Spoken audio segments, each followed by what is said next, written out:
చూస్ country delight, live better. ఇప్పుడే country delight app ని download చేసుకోండి. ప్రస్తుతం మనం ఉన్నటువంటి ప్లేస్ తమిళనాడులోని తిరువన్నామలై, అంటే అరుణాచలం దగ్గరలో ఉన్నటువంటి యంతాల్ బైపాస్ రోడ్డు. ఈ బైపాస్ రోడ్లో సోమవారం నైట్, అంటే ఎర్లీ మార్నింగ్ ట్యూస్డే అనమాట, 1:30 అరౌండ్, ఒక తల్లి కూతురు ఏపీ నుంచి టొమాటోస్ తీసుకొని వాటి సేల్ కోసం ఏమో మేబీ ఇటు సైడ్ వస్తూ ఉంటే ఆ ముందు ఒక చెక్ పోస్ట్ ఉంటుందంట. అలాగే ఇది బైపాస్ రోడ్డు కాబట్టి కంప్లీట్గా ట్రావెలర్స్ ఎక్కువ ఉంటారు కాబట్టి, టూరిస్టులు ఉంటారు కనుక ఎప్పుడు కూడా ఇక్కడ పెట్రోలింగ్ నడుస్తూ ఉంటుంది.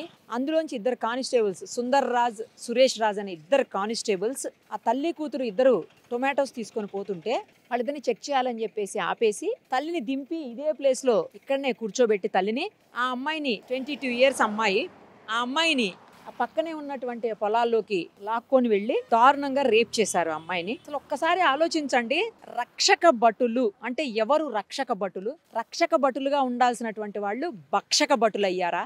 అంటే పోలీసులు ఎవరైనా ఇబ్బందుల్లో ఉన్నప్పుడు, ఎవరికైనా అన్యాయం జరిగినప్పుడు, ఎవరికైనా సమస్య వచ్చినప్పుడు కాపాడేవాళ్ళు, వాళ్ళు రక్షించాల్సినటువంటి వాళ్ళు. అలాంటి వాళ్ళు భక్షించటం ఏంటి?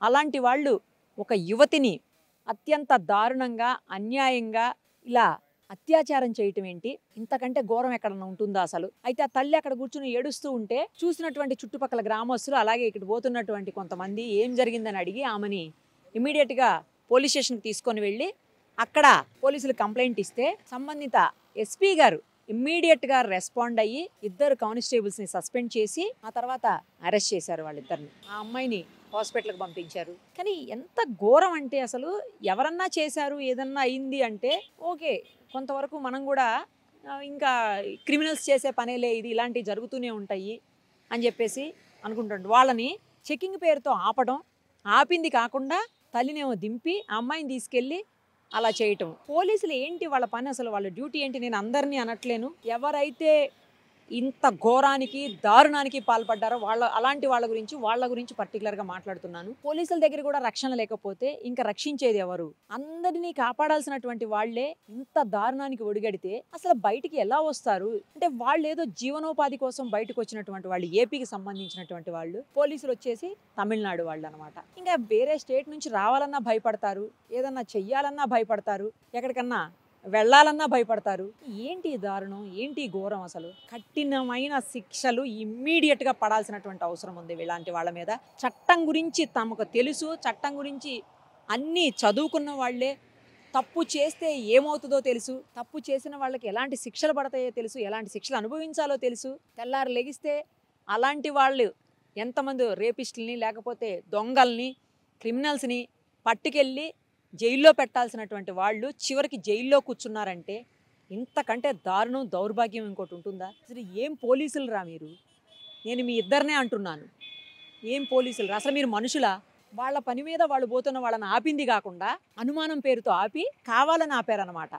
అనుమానం పేరుతో ఆపింది కాకుండా తల్లిని అక్కడ పడేసి కూతురుని తీసుకెళ్ళి ఆమెని మాట్లాడేవంటే చంపేస్తామని చెప్పి బెదిరించారంట. మీరు క్రిమినల్సా లేకపోతే పోలీసులా? మీలాంటి వాళ్ళని ఏం చేయాలి? చాలా ఆలస్యంగా వెలుగులోకి వచ్చింది, 1 రోజు 2 రోజులు లేటుగా వచ్చింది వెలుగులోకి. నిజానికి ఇలాంటి వాళ్ళ మీద మాత్రం కఠినమైనటువంటి చర్యలు తీసుకోవాలి. అర్ధరాత్రి పూట ఆడవాళ్ళు బయటకు వస్తేనే స్వతంత్రం అని గాంధీజీ గారు అన్నారు కానీ అప్పట్లో, కానీ వాళ్ళు జీవనోపాధి కోసం వాళ్ళేం అర్ధరాత్రి బయటికి రాలేదు. వాళ్ళ పని మీద వాళ్ళు ఆటోలో పోతున్నటువంటి వాళ్ళని ఆపి, మరి ఆటో డ్రైవర్ ఏమయ్యాడో అది తెలియట్లేదు.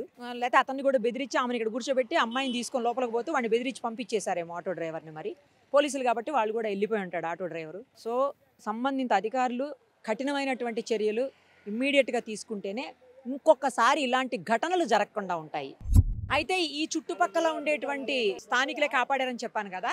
ఈ దగ్గరలో ఉన్నటువంటి ఒక వ్యక్తి ఉన్నారు, కాకపోతే తెలుగు కాదు. ఒకసారి మనం అతనితో మాట్లాడదాం ఏం జరిగిందో. 30ஆம் தேதி நைட்டு 1 மணிக்கு 2 பெண்களும் ஒருத்தர் வாய்த்தாரி ஏற்றின்னு வந்தவரும் வந்து பைபாஸில் வந்துருக்குறாங்க. அங்கே 2 போலீஸ்காரும் மடக்கி நிறுத்தி, வாய்த்தார் வண்டிக்கார ஏன்டா லேடிஸ் சீட்னு வந்த, லேடிஸ் சீட்னு வந்து தப்பு என்னடா கையா அப்படின்னு சொல்லிட்டு, நீ இப்படியே போட, அந்த வழியில் உனக்கு இந்த வழியில் போடான்னு சொல்லி வேற ஒரு வழியை பைபாஸே அனுப்பிச்சிட்டாங்க. ஏந்தல் பைபாஸ் அவங்கள வழியில் அனுப்பிச்சி விட்டுட்டு இவங்க மட்டும் ரைட்டியாக என்ன பண்ணிட்டாங்க, அந்த அம்மாவை கூப்பிட்டுக்கின்னு ஆளுக்கு ஒரு பைக்கில் கூப்பிட்டுக்கின்னு நேராக வந்து இந்த இடத்துக்கு வந்துட்டாங்க. அது அங்கேருந்து 2 கிலோமீட்டர் நேராக அங்கே வந்து அந்த அம்மாவை அந்த அம்மாவை வந்து அடித்து பள்ளத்தில் தள்ளிட்டு அந்த பாப்பாவை மட்டும் எட்டுமா வச்சு கற்பழிச்சிட்டாங்க. அவங்க வந்து ரொம்ப நேரம் போராடி 1 மணிலேருந்து போராடி பார்த்துட்டு காலையில் வந்து ஒரு 4 மணிக்கு நம்மளுக்கு செங்கல்ல இருக்கிறாங்க. அவங்களாண்டு வந்து சொல்லி அழுதாங்க. செங்கல் இருக்கிற இடத்துல வந்து சொல்லி அழுவேன். அதுக்கப்புறம் எங்கள் ஆளுங்க என்ன பண்ணாங்க, எங்களுக்கு ஃபோன் போட்டு வர வச்சு அதுக்கப்புறம் நாங்கள் வந்து ஆம்புலன்ஸை வர வச்சு ஏற்றி அனுப்பிச்சோம். இங்கே போலீஸுக்கு ஃபோன் போட்டால் போலீஸு கான்ட்ராக்டர் இல்லை, கான்ட்ராக்டிங் கிடையாதுனால ஆம்புலன்ஸுக்கு ஃபோன் பண்ணோம். அவங்க வந்தாங்க, இந்த மாதிரி ஃபோன் பண்ணி அனுப்பிச்சிட்டோம். இது எல்லாமே அவங்க பார்த்துக்கினாங்க. அதுக்கப்புறம் வந்தாங்க போலீஸ்காரங்க, இந்த மாதிரி தான் நாங்கள் செய்தோம்னு சொன்னோம். సుమన్ టీవీలో మీ పర్సనల్ అండ్ బిజినెస్ ప్రమోషన్స్ కోసం కింది నెంబర్కి కాంటాక్ట్ చేయండి.